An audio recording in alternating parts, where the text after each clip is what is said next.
said to be a judge who knows just what is right and wrong, and be good and be strong. And on my swan up in the air I'm flying, searching for justice, can't just see me trying. Life is the reason I go on.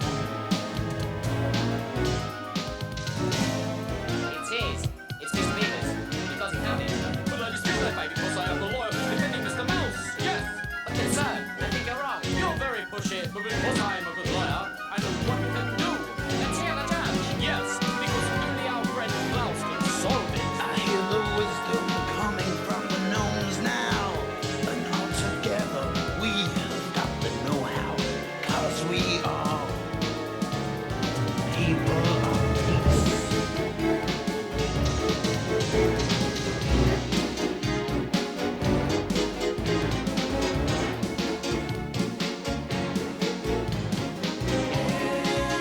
Everybody in this house is a judge and so wise. Hurry up, my good friend Klaus. Tell us what you advise.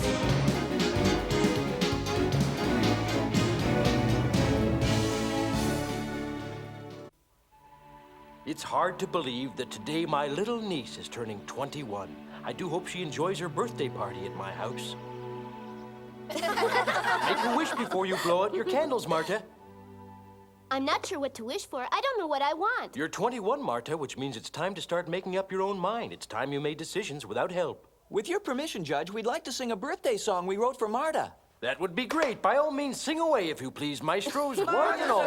We sing she's gentle and sweet as a dove. We sing our birthday song and we'll all sing along. For Marta's a gnome that we love. And Marta, so you'll be able to remember this birthday always, Danny's going to sketch you. Come on in here, lad. Happy birthday, dear. I'm going to leave you with your friends for a little bit while I finish up some of my work. Okay, Marta, blow out your candles. I want to capture this moment.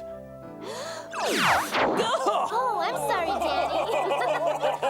Danny. You've got a powerful puff. I'm glad there aren't any more candles for you to blow out. One more puff and there wouldn't be any cake left for us to eat. Yes, but Danny doesn't have to worry. He's already had it. Well, the icing's the best part anyway, but I'm not crazy about the candle wax. I'm very happy you have all come to celebrate my 21st birthday, and I would like to make a toast to you, my dear friends, and my Uncle Klaus, who organized this wonderful party. To our dear gracious birthday girl and Judge Klaus. Here's to Danny, a good sport and quite superb artist. And to Sonia, who always makes the finest birthday cakes. I'd like to thank her for all her trouble. Cheers, beautiful cake. I think it's about time we stopped all this toasting and started eating the cake.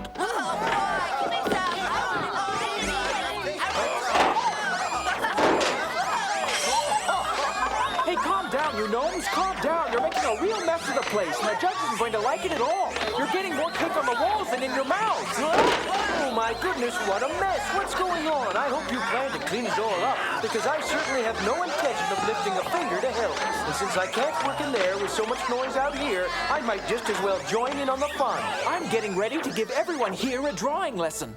That's an excellent idea, and after your art lesson, I would like to tell all of you a story from our history. How does that sound, everyone? Okay, class is in session. Just for fun, I got this large sheet of paper to show you a little trick that just might make your drawing easier. Danny, what's in this large wooden crate? Ah, I have a candle in there that'll project light on the sheet of paper.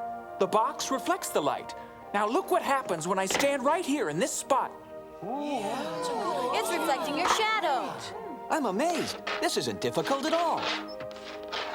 You didn't even draw a face there. So it's my first turn. Let's see how well you do when it's your turn. I can hardly wait. Now, you don't have to draw faces today. You're just learning a few easy tricks. It takes a little time to make a great artist. Like myself. A long time ago, there lived a gnome who had to cross a river. He only had a very small raft to carry his food and his animals. He had a wolf, a lamb, and a cabbage. The wolf wanted to eat the lamb, and the lamb wanted the cabbage. How would he solve the problem of carrying all three safely across? He won't be able to do it. He could carry the wolf across first. Then the cabbage will be eaten by the lamb while he's crossing with the wolf. He must take the little lamb across first. Apparently this problem cannot be solved. He probably just gave up.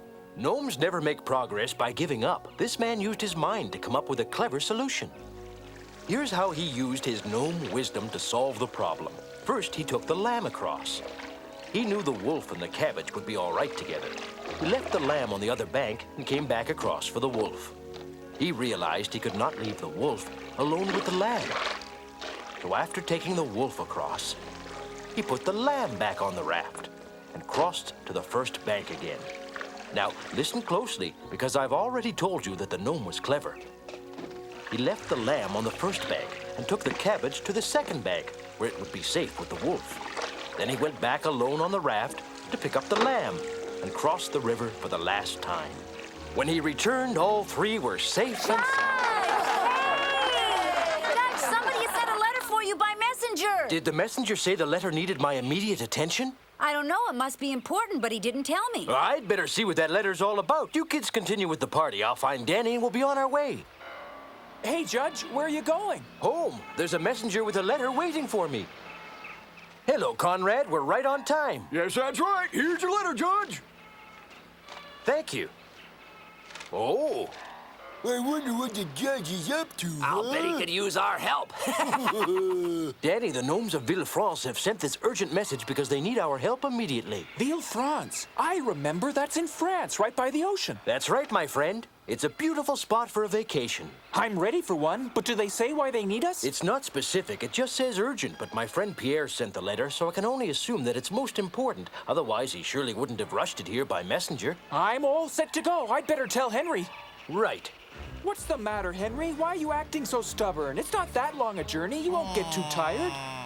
Don't tell me you're afraid. You usually like to see new places. You're going to have a wonderful time, and the people will love you, and the Mediterranean is simply beautiful.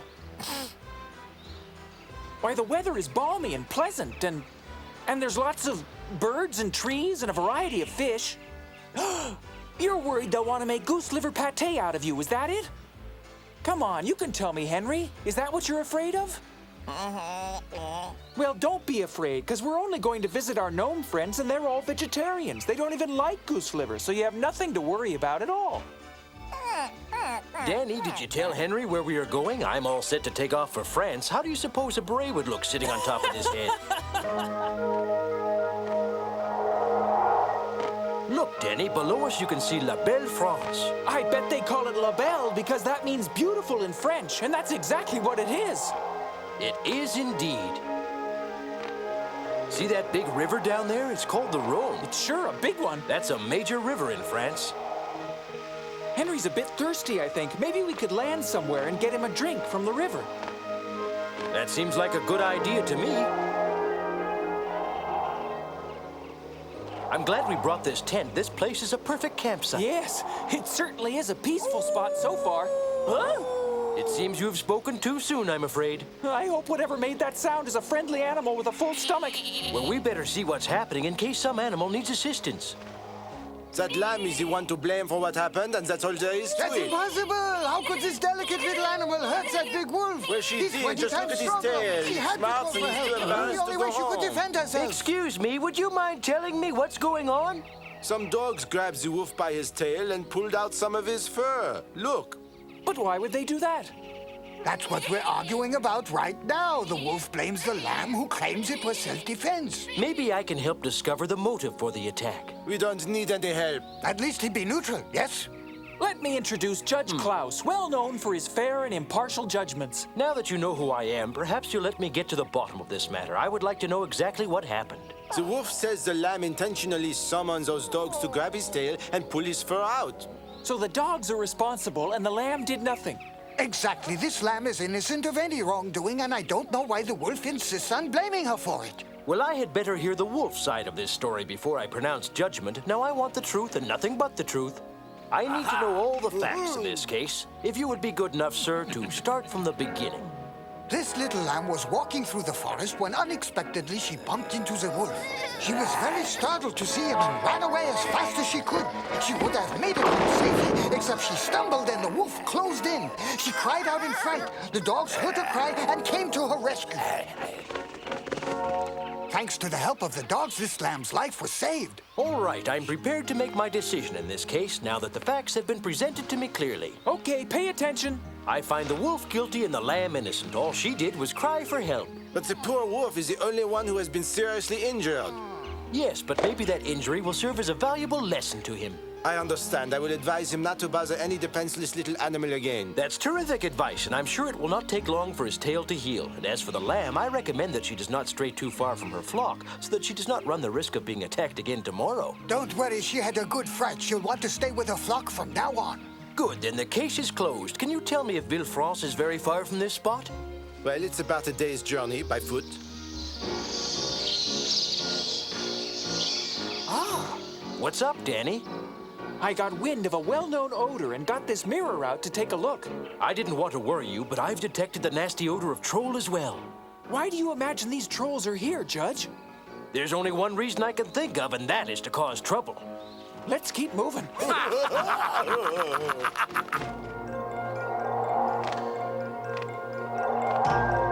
We must be getting close to the village. I'll check it on the map. Look down there in that forest clearing. Goodness, there's a lot of activity. Klaus, here we are. This is the place to land. Hey, Klaus, what a relief. I hate to inconvenience you like this, but I didn't know where else to turn. What's happened here? I'll explain as we walk along. The situation requires constant supervision, so I have a man standing guard. What kind of watchman is this? He certainly doesn't look very trustworthy. I wouldn't have him guard a flea. Gaston, on your feet, wake up! Oh, things have been very quiet here, Pierre. So this is how you stand guard, huh? The heat and the foul odor of that little one got to me and I fell fast asleep. Tell Klaus what you see down in the hole, Danny. Frankly, I don't see anything. This hole's empty. Empty, but it was there. How could it possibly have gotten out? What are you saying, Pierre? A little baby skunk. I'm not sure I understand what you were doing with the skunk. Well, you see, the little one was injured and she needed our help. One day, while we were out walking, all of a sudden we smelled a horrible aroma, which stopped us dead in our tracks. Then we heard some faint cries for help, and the sound led us to this hole. We looked down and discovered an injured baby skunk trapped inside. The hole was much too deep for her to climb out, so we feed her and then got together to figure out what to do. It seems to me we have to try and get the baby skunk out of that hole, no matter how offensive her odor is to us all. Oh, that is so bad. I'm afraid we're too small to bring her out ourselves, but maybe we can think up some workable idea. And so what did you do then? Well, I immediately thought of you and sent a message for you to come and help, hoping you could deal with the odor. Unfortunately, it seems that I have come too late to help you. But how on earth did it escape? You said it couldn't get out of this hole by itself, didn't you? Since the skunk had an injury, I'm wondering the same thing. Have you seen anyone prowling about or looking the least bit suspicious, Gaston? I assure you, Pierre, nobody has been prowling around. Now that I think about it, the only prowlers you could have seen would have been in your dreams. Use your head. You've been asleep. You cute little critter. You sure got a good smell just like us, ain't that right, Harley? Yeah, it's very similar. If we left her down that hole, the awful smell of them gnomes would have killed her for sure. Darn them. Yeah, and I'll bet they can't figure out where she is now. Do you suppose she could have gotten out of the hole by herself? I doubt it. This hole is very deep, and don't forget she was also injured. If somebody brought her out, can you imagine who that would be? Let me think a minute. Who do we know that would be able to put up with her smell? I know who you mean. I think. Huh? Who, please? Who is it? If there's a creature that smells worse than a troll, I want to hear about it. We spotted them when we first got here. They must still be following us. I'm pretty certain that trolls are responsible for kidnapping her. It's very important that we get her back at once. Yes, because those brutes won't take care of her properly. I wonder how far they've gone. Cut out all that squawking. Can't you make her stop yelping? She's starting to give me a big fat headache. I'm getting fed up with carrying her. Maybe it's not a bad idea if we dump her off. That's okay with me, because it's hard to make any mischief with her hanging around. Yeah, Holler, let's just leave her somewhere. There you are. This is a nice shady spot. It's beautiful. Let's go have some fun. I feel bad leaving her behind, but now it's sure easier to walk. Yeah, she sure was cute, even if she did complain all the time. It's not simple to find someone who smells as good as us, Holler. Yeah, she's one of us. She's one of us. She's one of us. Poor baby. I'm not a very nice troll. I dumped her. Yeah, I want her back. Little skunk, little skunk. Let's go get her. Baby skunk, baby skunk, come back. Let go! Come back here!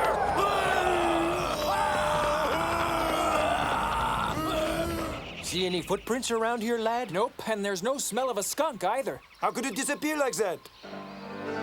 Henry, what's wrong? He's trying to tell us something. Look up there. The mountain eagle has a baby skunk. Quickly, Danny, go get Henry and follow that eagle. Okay, Henry, let's go after that eagle.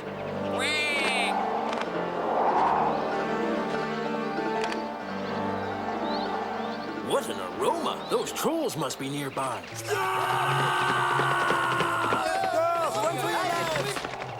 All right, you troublemakers, tell me what's going on this instant.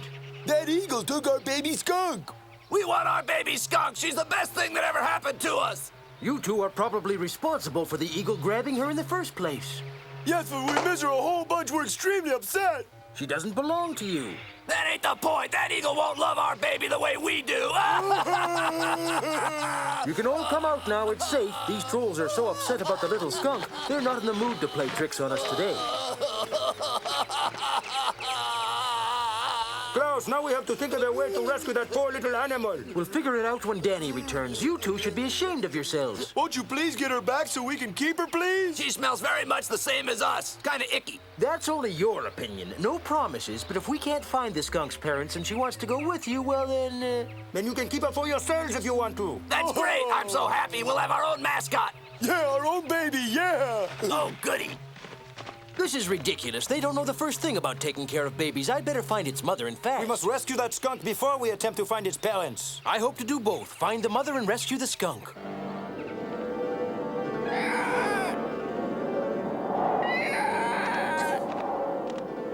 Henry, get as close as you can to that rock. I have to mark the spot.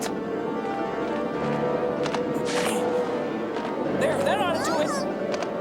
When Danny returns, we'll know the skunk's exact location and we can start the rescue. That eagle most likely took the poor little animal to its nest high on a snowy mountaintop, making the rescue impossible. I am convinced that nothing is impossible to a gnome. We're going to find a way to pull it off. Well, maybe you don't realize how difficult it is to climb a snowy mountain. Of course I do, my dear Pierre. I am only too well aware of all the difficulties, but this is no time to be negative. We must look on the bright Look, Klaus.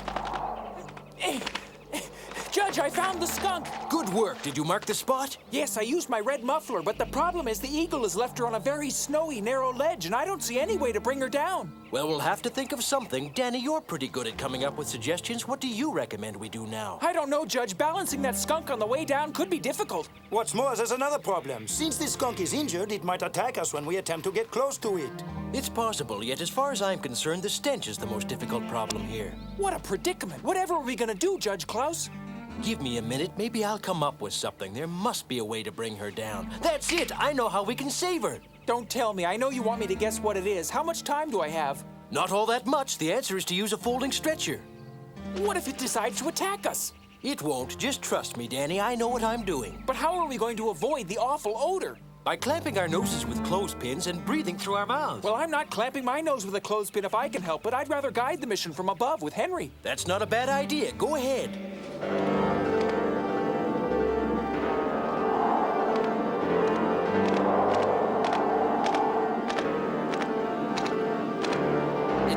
Too much farther now.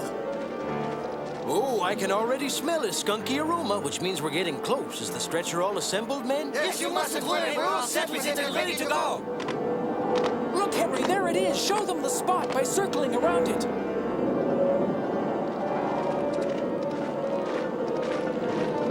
Unfold the stretcher and get ready for action, because it's important we are totally prepared. Come.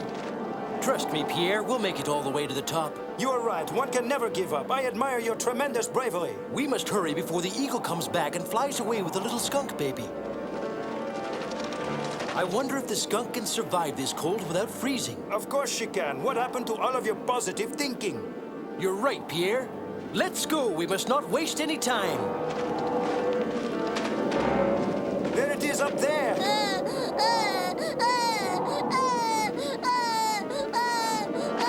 Don't worry, little one. I won't harm you. I only came to help.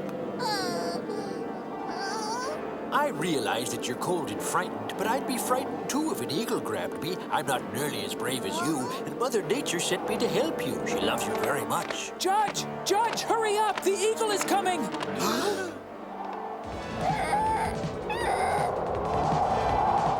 Quickly, bring the stretcher up and help me to put the baby skunk on it. Rod, the eagle is headed this way. Hurry!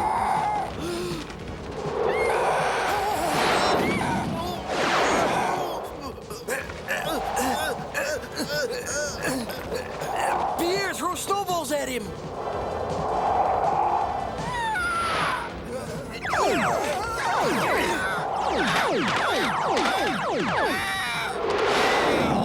Good job! You're brave, Henry!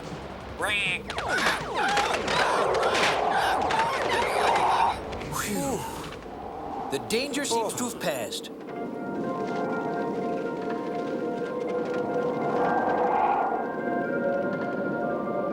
Judge, we pulled it off! We really pulled it off! There you go, dear. Your leg will be better in a few days, but try not to put too much weight on it for now. Oh.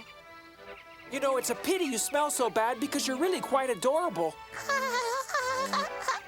Skunks squirt their odor to keep their enemies away. It's their best defense when they sense danger, but just don't give us a demonstration. We have a problem. We still don't know what to do with her.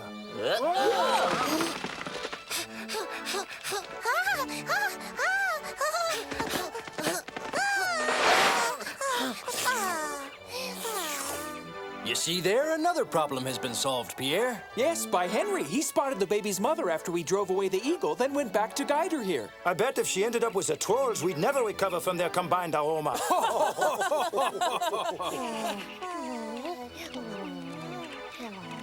You know, they're really sweet little animals. Yes, from a distance. Lads, you can come out now and take the clothespins off your noses. Mama and the baby skunk have gone, and the air is fresh and quite breathable.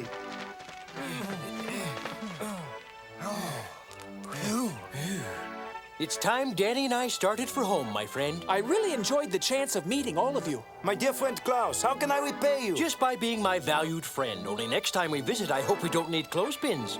Maybe when we come again, I'll be able to find a French girlfriend. Huh? Thank you. We're all very grateful to you, Henry. Thank you for all your help. We couldn't have done it without you. Henry's just delighted you don't like goose liver pate. So long, Pierre. Goodbye, Klaus. Goodbye, Danny and Henry. Schlitzweiz!